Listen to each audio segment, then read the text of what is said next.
By far, the top three is being productive, disciplined, and focused. I've interviewed 2,700 successful entrepreneurs, and every entrepreneur that I interviewed that's successful has at least one of those three attributes. Most have two, and the most successful have all three. But I want to kind of clarify each one of those. What does being productive mean? So many people are like, I was so busy today. I was running around like a chicken with my head cut off. Believe me, they were not productive. They were not producing the right content. They were doing busy work that's not moving the right ball forward. Being productive is producing the right content. What's being disciplined? Being disciplined is being a disciple to a plan of action. It's waking up every morning, having a plan of action, and executing that. That is what being disciplined means. And then focused, just like with FEAR, that amazing acronym. I love this acronym for focus. Follow one course until success. Follow one course until success. That is what focus means. And that is what is going to get you to where you want to be. So many people, they are so spread out doing a million different things at the same exact time. And they're wondering why they're not becoming good at anything or making progress at anything. It's because they lack focus. Yeah. Focusing on that one thing. Oh my gosh. What would you like to say that you haven't said to all entrepreneurs out there? You know, it's actually an Albert Einstein quote. It's try not to become a person of success, but rather a person of value. I see so many people chasing success, whatever their version of success is. And it's a hollow game because their version of success, it's not giving the type of value to the world that's going to achieve exactly what it is they really want, which is freedom, financial freedom, lifestyle freedom, location freedom, whatever that freedom may be.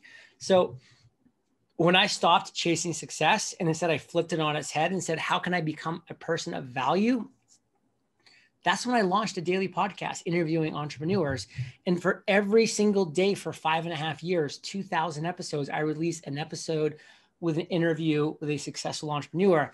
I became a person of value and success followed that. How do we become a person of value? Give us some tips on that. Number one, you identify a real problem that people in the world are having, and you become the best solution. And if you don't think you can become the best solution, it's because the problem's not niche enough. So you need to identify a real problem that people are having that you can provide the best solution for, and then you provide that solution over and over and over again, and you will not be able to help but being successful. How do you get these great guests? I mean, I've been listening to a few, and Ed Milet for one. How do you connect with them, reach out to them, and get them excited to be on your show? So when you first start, like for me back in 2012, it was just straight up hustle. Like I had to put in the work. I got 8 out of 10 people said no. And I just had to keep putting in the asks, keep putting in the work, slowly but surely building my audience, building my platform, building my brand, building my reputation, slowly over time. Then you hit a tipping point. And then all of a sudden now you're having 5 people a week reach out to you to be on your show. Then it's 10, then it's 100. Now where I'm at now, I get between 400 to 600 people every single month reaching out to me to be on Entrepreneurs on Fire. That's for 12 spots. So 400 to 600 people really requesting to be one of 12 spots that we have available on our show. That took time. That took the tipping point, but it started with just putting in the work, hustling, putting in the reps, getting 8 or 9 no's out of every 10 asks, and then building a platform now where every successful entrepreneur has heard Entrepreneurs on Fire. They know the brand. They know Tony Robbins has been on my show 3 times. Ed Milet's been on my show. Barbara Corcoran, Brian Tracy, you fill in the blank, Tim Ferriss, Gary Vaynerchuk. It's like now that I've had these people on the show multiple times, it sells itself. And now people come to me. I love that. You made me a fan of Gary Vee now. I have never listened to him ever until today, even though I know he's famous and all. Yeah, listen, and he strikes a lot of people with the wrong way, which I get. I call myself Gary V 180 because in so many ways I'm the opposite of Gary V. Like I believe small team. I have 5 people on my team. He has over 800. You know, I live here in Puerto Rico. I'm in my spare bedroom right now, like in my studio. Like I work, you know, a handful of hours a day on average. He's the exact opposite. That way makes him happy. This way makes me happy. The key is you need to know what's going to make you happy and then chase that dream. I love that. Oh my gosh, so many great things. Now, how do you get a person to really unhook from other people's opinions? Like, I think that's what holds a lot of people back, entrepreneurs, business owners, people out there living their dreams, many times are just held back by what other people may think. You need to get over yourself. Just like you know you're going to die, you are going to die. I said I wasn't going to say that again, but it just, this question, it just leads too perfectly to it because it's so true. You're going to die. Get over yourself. If you're going to let other people's opinions affect the choices that you make, that's really sad because at the end of the day, they don't really care about you. I don't care if it's your mother, your father, your brother, your sister, your best friends. At the end of the day, like they're worried about themselves, period, end of story. And you chasing your dream and maybe being successful, like that's scary to them because then that makes them look in the mirror and be like, now I'm the loser who hasn't chased my dream. And it's true, they are the loser for not chasing their dream. So they're going to try to drag you down and drag you back. And you just need to cut those people out of your life and stop caring about what they think. The only person you should be caring about is yourself. And again, if you have a significant other and kids, they need to factor into the equation. But beyond that, nobody matters. Such great advice. What would you say to somebody is your biggest advice to give them in pursuit of their dreams?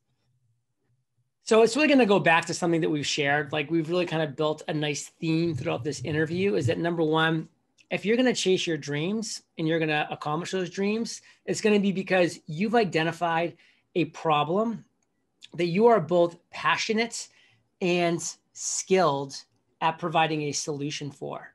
So here's a problem. I have the skills and the passion to solve that problem. That's the equation. That's it. That's everything. Problem. I've got the passion and the expertise to solve this problem. That's how you're going to win. There was not a daily podcast interviewing entrepreneurs when I launched my podcast, Entrepreneurs on Fire. I filled a void that needed being filled. I solved a problem that wasn't being solved. The day that I launched, I was the best daily podcast interviewing entrepreneurs. I was the worst daily podcast interviewing entrepreneurs. I was the only daily podcast interviewing entrepreneurs. That's why I won. I was providing the best solution and the only solution to a real problem. That's why I won. And that's how you can win. What is your greatest why? And lastly, a favorite quote? You know, my greatest why is the ripple effects. I don't care about my legacy. I don't. Some people love legacy. Good for them. I don't care about my legacy. But I love the fact that knowing that my podcast or my courses or my books are going to inspire people out there to do something that they're passionate about. And those people are going to inspire others who are then going to inspire others. And it's just this ripple effect of awesomeness. That's my why. That's my passion. The day that I die, if nobody even remembers or says my name again, I'm cool with that because guess what? I'm past. I'm gone. I'm in the grounds. It's over. I'm fine. But that ripple effect is powerful. And honestly, like I said, I love themes. So my quote that I really want just to hammer home to people, don't try to become a person of success. Become a person of value. What are you doing every day to be productive, disciplined, and focused in a specific area of value? So great. And I just want to thank you and acknowledge you so much for being a positive force in everybody's life.